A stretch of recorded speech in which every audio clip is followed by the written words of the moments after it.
So, guys, welcome back to the seventh episode in our 23-part playlist about blockchain basics. And this video is going to be more or less about Ethereum, जिसमें हम बात करेंगे about gas fee, about why are they important, या फिर Ethereum वगैरह में हम लोग blockchain explorer से कैसे चीज़ों को navigate कर सकते हैं. So it will all be in this video, but before we start, I have actually something to say to all of you who are watching this video. हमारा जो चैनल है that primarily focuses on education and not on daily price predictions या फिर bitcoin next move. So we don't do all that stuff. We primarily target educating you guys, जिससे कि आपका जो भी इन्वेस्टमेंट है in crypto that remains safe. और यहाँ पे कल मैं न्यूज़ आर्टिकल्स का कुछ मैं रीड कर रहा था.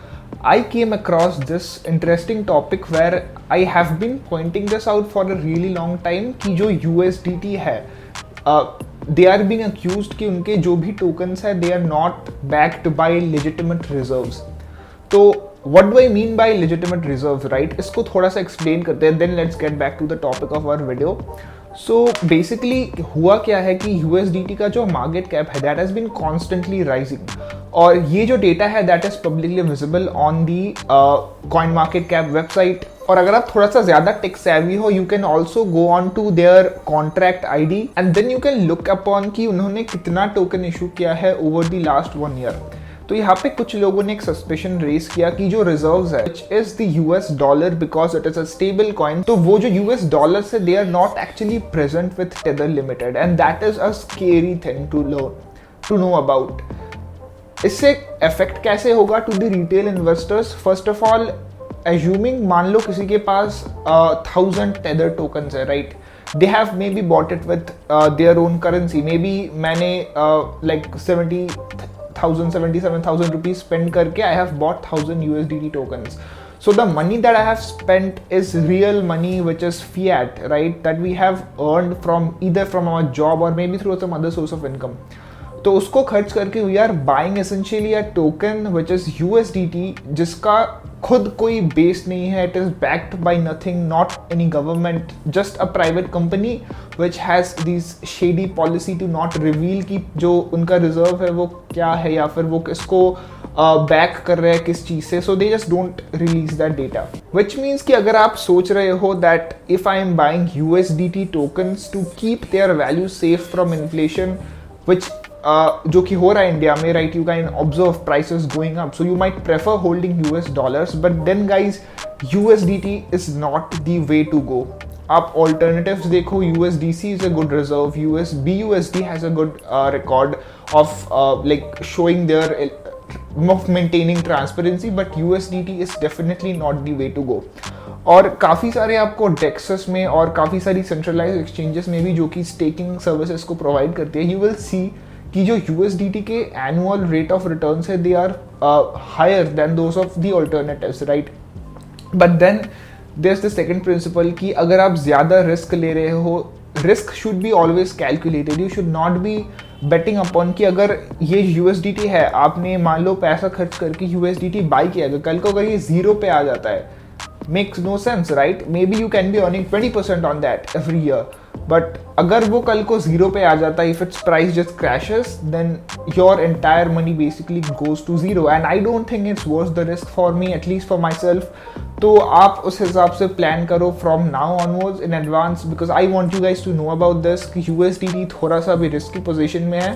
Just don't bet on it entirely, okay? Alternatives पे trade करो. I know USDT is more widely accepted across all platforms, but then definitely consider this fact while trading USDT.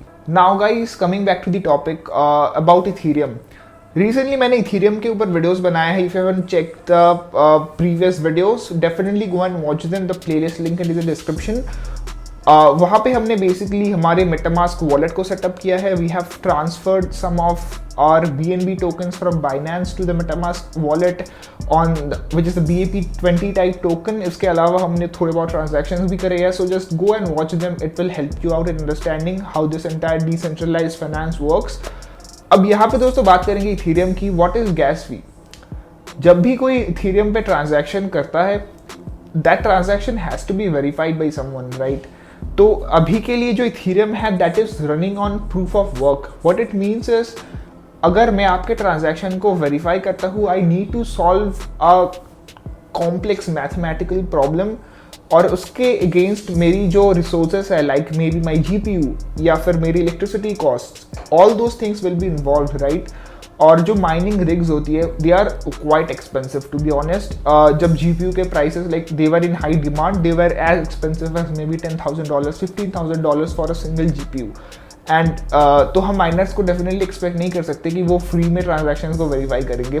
So this gas fee is a way of incentivising the miners who are basically helping the network to be decentralised. इसके अलावा दोस्तों, जो Ethereum का EIP 1559 proposal था, after that a certain amount of fee is predetermined by the network, जिसको बोलते हैं base फी। तो जो बेस फी है that is burned after each transaction, और जो वो पैसा है वो किसी भी माइनर्स को नहीं मिलता, किसी को नहीं मिलता, it is just Ethereum gone out of supply. और EIP 1559 के बाद जो नेटवर्क की फीस है, they are sort of regulated by variable block sizes. तो लास्ट में आपने देखा होगा कुछ टाइम पहले तक जब ये नहीं आया था कि इथेरियम की जो ट्रांजैक्शन फीस है, they can just go as high as maybe $400 $500 for a single transaction on a dex during peak times obviously, and that was really expensive. तो प्राइसेस को ट्रैक करने का, उनको प्रेडिक्ट करने का there was no certain way, क्योंकि prices जो है दे वर हेविली डिपेंडेंट की नेटवर्क कंजेशन कितना है। यहाँ पे जो EIP 1559 प्रपोजल था, वहाँ पे prices became more predictable by variable block sizes and basically the type of fee that is paid to the miner. So that's one thing I wanted you guys to know. और basically if you guys are making a transaction on MetaMask wallet, definitely you need to get your hands upon कि basically आप किसी गलत address में वगैरह send ना कर दो। सो आई विल सजेस्ट कि आप पहले ट्राई करो making transactions on a Binance chain, because it's lot cheaper compare to Ethereum, जहाँ पे एक ट्रांजैक्शन के लिए मे बी आपको $700-800 रुपये लग जाएंगे, around $8 to $10। So try on Binance chain, a lot cheaper and basically a way to get your hands on the ecosystem of decentralized products। और उसके बाद अगर आप इंटरेस्टेड हो, you can definitely try using Ethereum based services like Uniswap, या फिर आपने कहीं स्टेक कर दिया, आपने कहीं पे टोकन्स को एज एन एसेट कोलैटरल वगैरह रख के कहीं से बोरो कर लिया। So all those things are possible. We will talk about them on a later part of this video, but that was all about it. मुझे बताना वीडियो कैसा लगा, और basically try to minimise your risk. I am also kind of confuse about USDT, so let's hope for the best. और या that was all about that. Thanks for watching, see you guys in the next video.